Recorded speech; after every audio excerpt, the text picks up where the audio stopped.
tonight, is President Obama playing politics with Russia? President-elect Donald Trump's team slamming the president over the timing of punishments against Moscow for U.S. election hacks.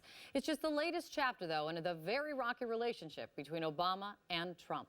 Suzanne Malveaux is out front. Thank you very much. It's just the latest roadblock to a smooth transition. Donald Trump praising Vladimir Putin, tweeting, "Great move on delay by V. Putin. I always knew he was very smart."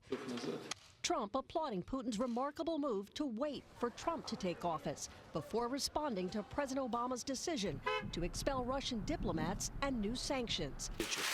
This comes on the heels of a back-and-forth week in which Trump has blasted President Obama, tweeting he thought it was going to be a smooth transition. Not.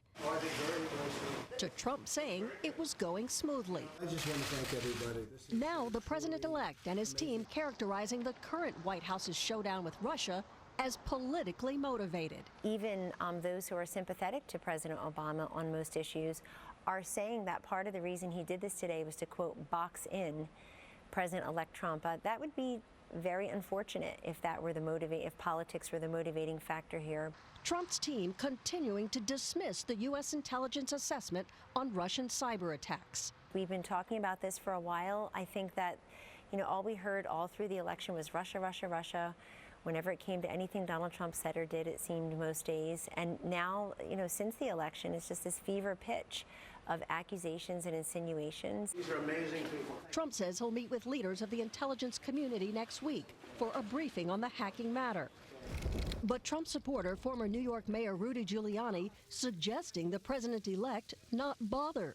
I would urge that President Trump, when he becomes President Trump, have his own intelligence people do their own report. Let's find out who did it, and then let's bang him back really hard. Trump is now set for a direct confrontation with his own party. Several of my colleagues have concerns. As top Senate Republicans John McCain and Lindsey Graham prepare to hold hearings and consider harsher sanctions against Russia when the new Congress returns.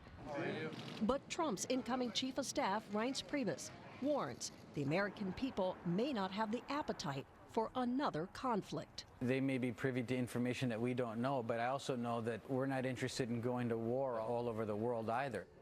Meanwhile, the political theater continues to play out over Twitter. Trump immediately pinning his tweet praising Putin to the top of his profile so that it's the first thing that people see visiting his page. And the official account of the Russian embassy has now retweeted Trump's tweet. Kate? Suzanne, thank you so much. All playing out on Twitter, of course.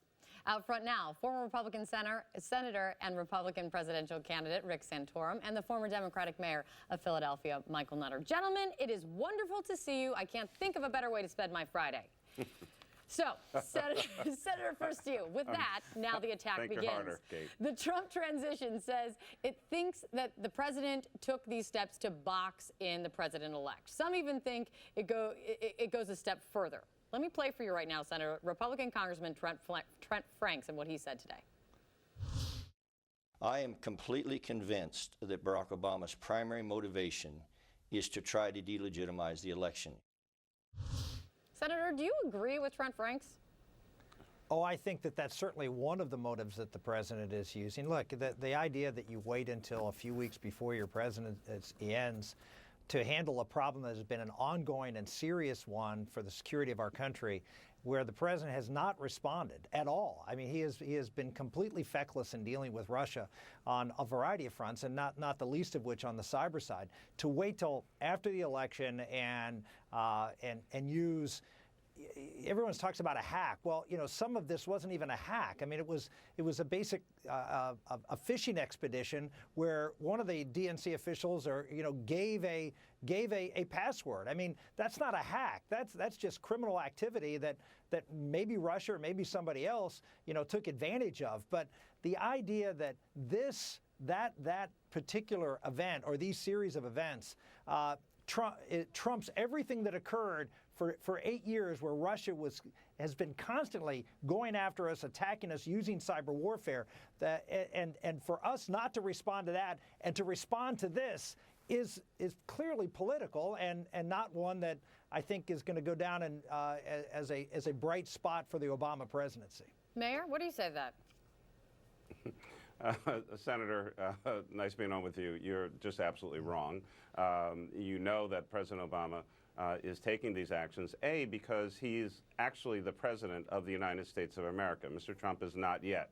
There's only one president at a time. Secondly, the administration has taken numerous actions over the course of President Obama's tenure. You may not necessarily be privy, or myself, or the general public, but certainly our intelligence community has been dealing with these issues for some time. Third, name one, Michael. it is absurd. Michael, name one action that he's taken. Hey, Senator, let me finish. Third, the fact of the matter is that President Obama has been very diligent in dealing with this particular issue, even though the intelligence community announced before the election that this activity was taking place. And if he had taken these actions before the election, I'm sure we'd be having a different debate about the timing of that. So he took his time. He got a report from the intelligence community, which apparently will be released next week. I think it's fairly conclusive. And he's doing what he's doing. He's still the president until January 20th, and he'll continue to act that way. Mayor, let me ask you this. We did learn today that President Obama is planning to head to Capitol Hill next week to huddle with Democrats to try to plan how to fight Republican plans to repeal Obamacare. So essentially, block Donald Trump from making good on a campaign promise. I bring that up because when you take that in mind, can you understand, though, why Trump's team, they are at least worried, or they're not even worried, they're suggesting and saying that Obama is trying to box him in with regard to Russia?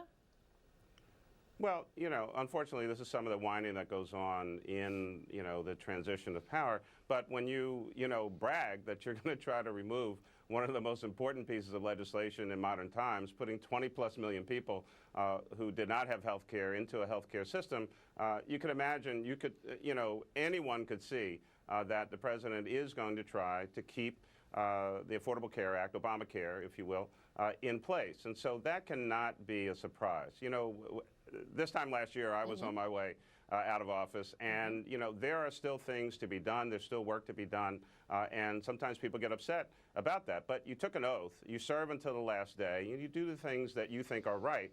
And then when Mr. Trump has his opportunity after being sworn in, he can then try to do whatever he wants to do. But until that time, President Obama is still the president. So let me ask you this then, Senator. This is one thing that's kind of keeps nagging on me. Trump's top advisor told me yesterday that Donald Trump stands by his past statements with regard to the hack. And all of those past statements have cast doubt on the intelligence that points to Russia being behind the hack during the election. If the president-elect is receiving the same kind of intelligence briefings, if not more, than top members of Congress, and those top members of Congress, they're confident it's Russia, why is the president-elect so reluctant to admit it?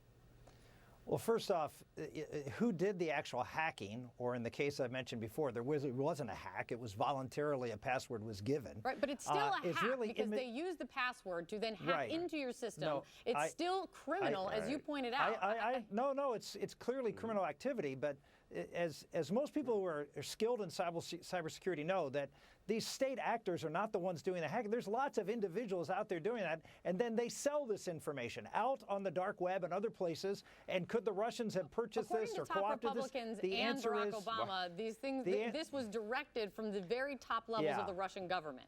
That's not just from Barack Obama. You can talk to John McCain about that too. Yeah, I'm unconvinced at this point. I'm willing to be convinced, but I'm unconvinced at this point that that's actually what happened here. But the bottom line is that the information that was gathered was eventually co-opted and potentially by the Russians. I have no doubt that they would want that information and could have purchased that information and used it. So that doesn't surprise me at all. But the more important part is, why did Barack Obama wait until a few weeks before his presidency, as Michael couldn't answer the question, Okay, Mayor, on that point, because we have no more time, because I know the Senator believes for 8 years Did he wait to too stop long? this? Did he wait too long? You wish he had done it earlier, Mayor, done this? You know, it's one of these situations, a little bit of, if I can say, damned if you do, damned if you don't.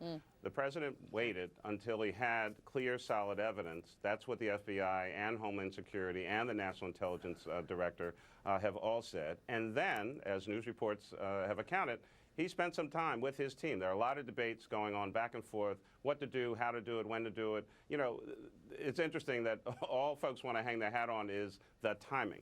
The timing Well, is it's the one of- timing. You take your action when you take your action. Michael, And all Mr. we're Trump is hanging our more hat worried on about his is bromance. This is just one He's worried of about many his bromance attacks, with Mr. and Putin. he has waited until And this this attack bromance gets to to respond. take us into the new year. The bromance, I guess I can Yeah. be involved in a bromance. Great to see you guys. Thank you very, very much. I sincerely appreciate it always.